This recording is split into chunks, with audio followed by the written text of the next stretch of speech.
Where's the film? What are you talking about? The film that's in his canister, waiting to be shown, waiting to go into history.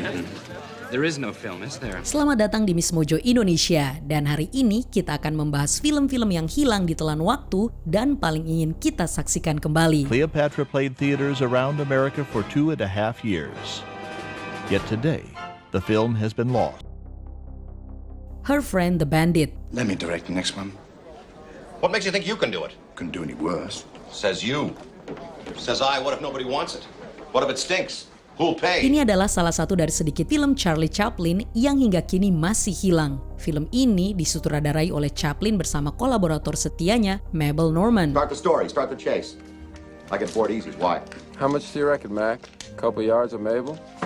Yeah. No, make it 3. Dirilis pada tahun 1914, film bisu ini berdurasi sekitar 18 menit yang menurut standar sekarang tentu nyaris tidak bisa disebut film panjang. Saat pertama kali dirilis, ulasannya cukup positif dengan banyak kritikus memuji betapa lucunya film ini. Chaplin berperan sebagai seorang bandit yang menyusup ke pesta yang diadakan oleh karakter Norman, sampai akhirnya polisi yang diperankan oleh Keystone Cops yang legendaris datang untuk menangkapnya. Mudah-mudahan saja masih ada satu salinan yang tersimpan di koleksi pribadi seseorang, seperti yang pernah terjadi pada beberapa film Chaplin lain yang sebelumnya dianggap hilang. Jadi mungkin saja suatu hari kita bisa menontonnya entah kapan. Oh, I should never let them show this film. Oh, never. People won't like them.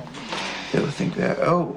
Well, they are old. Well over 50 years, some of them. The King Kong That Appeared in Edo. Meski Godzilla di tahun 1954 sering dianggap sebagai film kaiju pertama, film King Kong yang satu ini justru hadir lebih dari 15 tahun sebelumnya. Film ini dirilis 5 tahun setelah debut layar lebar King Kong dan secara mengejutkan merupakan film King Kong Jepang kedua. Film pertamanya yang dirilis pada 1933 juga sama-sama hilang. Namun, versi 1933 tersebut kurang menarik karena hanya terdiri dari 3 reel komedi pendek. Well, I never thought I was gonna see something. The King Kong That Appeared in Edo dirilis dalam 2 bagian dan menampilkan kostum kera raksasa karya Fuminori Ohashi yang kelak juga terlibat dalam pembuatan kostum Godzilla. Sayangnya sekitar 90% film Jepang yang dibuat sebelum 1945 telah hilang, sehingga kemudian film ini muncul kembali terbilang sangat kecil. What are you going to do? Build a raft to float him to the ship. Why, the whole world will pay to see this. No chains will ever hold that. Il Mostro di Frankenstein. Dikenal juga dengan judul Inggris The Monster of Frankenstein, film Italia ini merupakan salah satu adaptasi layar lebar paling awal dari novel legendaris Mary Shelley tahun 1818. Film ini juga termasuk salah satu film horor Italia pertama, meskipun pada masa itu genre horor belum terdefinisi sejelas sekarang. Don't you know the rules? What rules? You don't... Jesus Christ, you don't know the rules? Have an aneurysm, why don't you? Yang tersisa dari film ini hanyalah pamflet promosi dan poster. Filmnya sempat diputar di negara-negara seperti Belgia, Mesir, dan Prancis, bahkan mendapatkan sulis suara versi lokal. Meski begitu, versi lengkapnya sendiri sudah terasa seperti legenda karena mengalami sensor berat. How? Please tell us everything, whatever it is. Penampilan Umberto Guaracino sebagai monster Frankenstein mendapat pujian, tetapi selain itu, film ini tidak terlalu sukses. Ringkasan ceritanya pun tidak jelas, namun diketahui bahwa adaptasinya tidak sepenuhnya setia pada novel aslinya. Quite a good scene, isn't it? One man crazy, 3 very sane spectators. A Country Hero. Roscoe Fatty Arbuckle adalah salah satu nama terbesar Hollywood pada era 1910-an. I never thought we'd come to this. Here we have the star dressing room without a dresser. Oh well, I guess we can put up with it for one night. Ia kerap berkolaborasi dengan Buster Keaton, bintang besar lainnya pada masa itu. Hampir semua film mereka masih bisa ditonton kecuali A Country Hero yang hilang tanpa jejak. Ini merupakan satu-satunya film bisu Buster Keaton yang benar-benar hilang, meski beberapa detail dan gambar diam masih ada. And the minute we found something we liked, we says that's a fine start. Says now what's the finish? Well, when we found the finish, how to round that out? We never worked on the middle. We always figured the middle would take care of itself. Berlatar di kota fiktif Jazzville, Arbuckle berperan sebagai pandai besi yang jatuh cinta pada seorang guru yang diperankan Alice Lake. Film ini juga menandai debut akting Joe Keaton, ayah Buster Keaton. Buster sendiri memerankan karakter pengganggu desa, dan kekacauan pun terjadi dalam bentuk kejar-kejaran mobil, adegan perkelahian, serta banyak lelucon yang melibatkan palungan air. If anybody else says it's like old times, I'll jump out the window. First the doorman, then the call boy, now the stage manager. The Miracle Man. Sebagian kecil film Lon Chaney ini memang sudah ditemukan, tetapi jangan berharap terlalu banyak. Dari total durasi sekitar 80 menit, baru sekitar 3 menit yang berhasil ditemukan. Lon Chaney adalah salah satu aktor paling dihormati di era film bisu, dan ini merupakan salah satu penampilan awalnya yang langsung melambungkan namanya. Director George Lone Tucker wanted a real contortionist, but none of those he found could act. Chaney did a test so convincingly, Tucker was shaken. Ceritanya berfokus pada sekelompok 4 kriminal yang berusaha menjadi kaya dengan menipu sebuah kota dekat Boston. Film ini masih diputar di bioskop hingga tahun 1927, tetapi entah bagaimana, hampir seluruh bagiannya menghilang. Sisi baiknya, ada versi remake tahun 1932 yang masih bisa ditonton, meskipun tentu saja rasanya tidak sama dengan versi aslinya. All right, come right in, Mr. Evans. Hello, Harry. I guess you must have thought there was thieves in the place. Cleopatra. Dari film drama sejarah berdurasi 90 menit ini, hanya sekitar 60 detik yang berhasil bertahan hingga sekarang. Film ini terkenal sebagai salah satu karya paling ikonik yang dibintangi Theda Bara. 77,000 people saw it in an 11-week unprecedented run.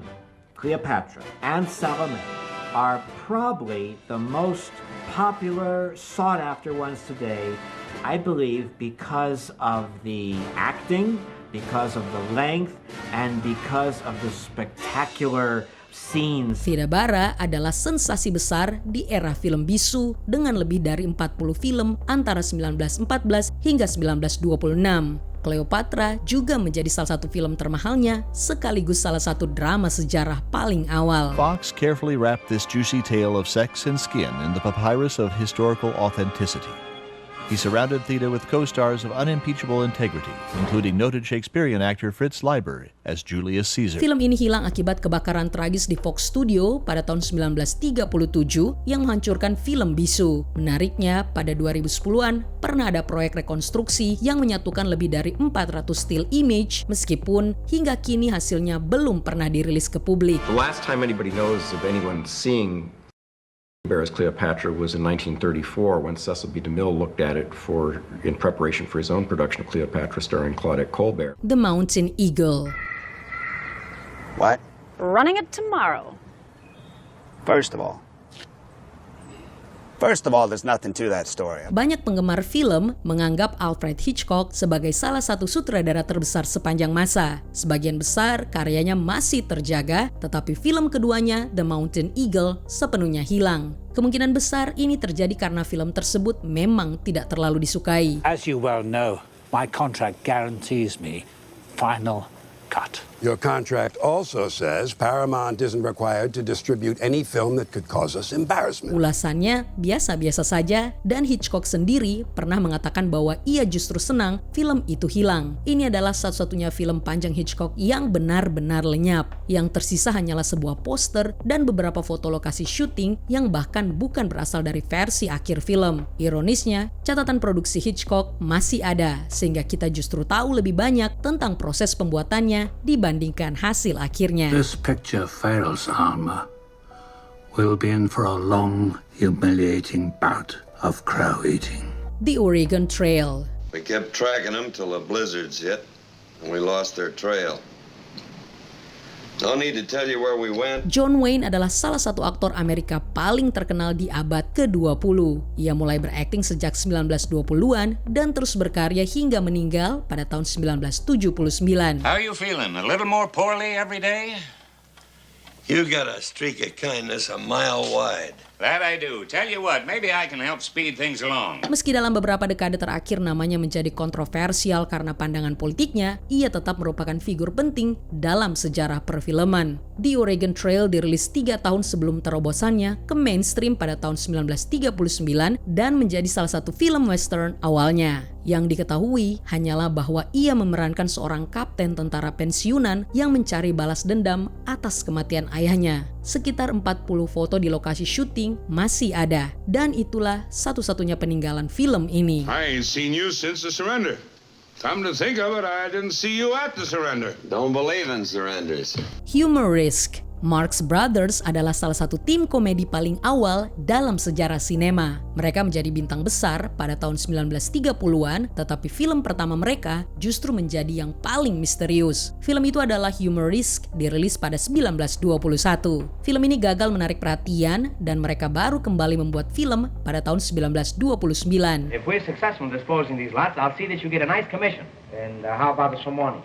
Well, you can have your choice. Informasi yang tersisa sangat minim, tetapi diketahui bahwa film ini merupakan parodi dari film tahun 1920 berjudul Humorisk. Bahkan tidak diketahui siapa memerankan karakter apa. I always visualize myself sitting in a steamer chair with a steward bringing me bouillon.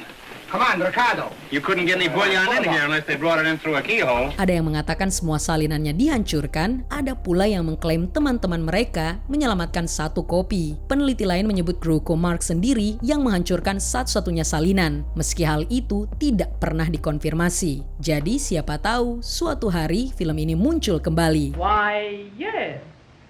There seems to be a trace of uncertainty in that yes. Sebelum kita menyebutkan pilihan teratas kami, ini dia beberapa honorable mentions. The Burning of the Red Lotus Temple. Film aksi berdurasi 27 jam ini mungkin merupakan film bela diri pertama dalam sejarah. Andy Warhol Films, Jack Smith Filming, Normal Love. Film pendek berdurasi 4 menit ini disita NYPD pada 1964 dan sejak itu dinyatakan hilang. Dracula's Death alias Dracula Halola. Kemunculan pertama Dracula dalam film sepenuhnya hilang. Sebelum kita lanjut, jangan lupa subscribe dan tekan tombol bel untuk mendapatkan notifikasi tentang video terbaru kami. Kamu bisa memilih untuk mendapatkan notifikasi secara berkala atau setiap kali kami mengupload video. Kalau kamu menggunakan handphone, pastikan untuk menyalakan notifikasi pada bagian pengaturan.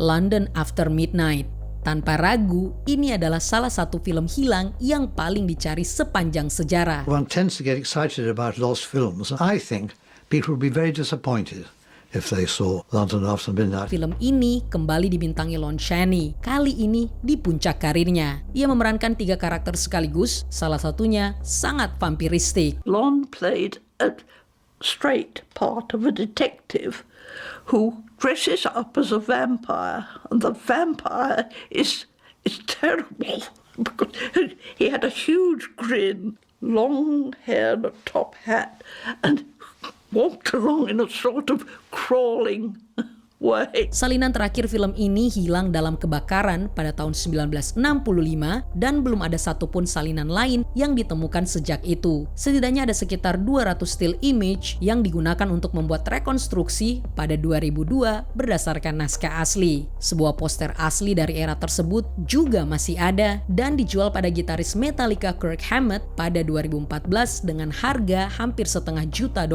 Setidaknya ada versi remake tahun 1935 berjudul Mark of the Vampire yang memberi kita gambaran tentang film aslinya. Scourge of mankind, they shall be found. Dari semua film yang hilang ini, mana yang paling ingin kamu lihat ditemukan kembali? Tulis pendapat kamu di kolom komentar.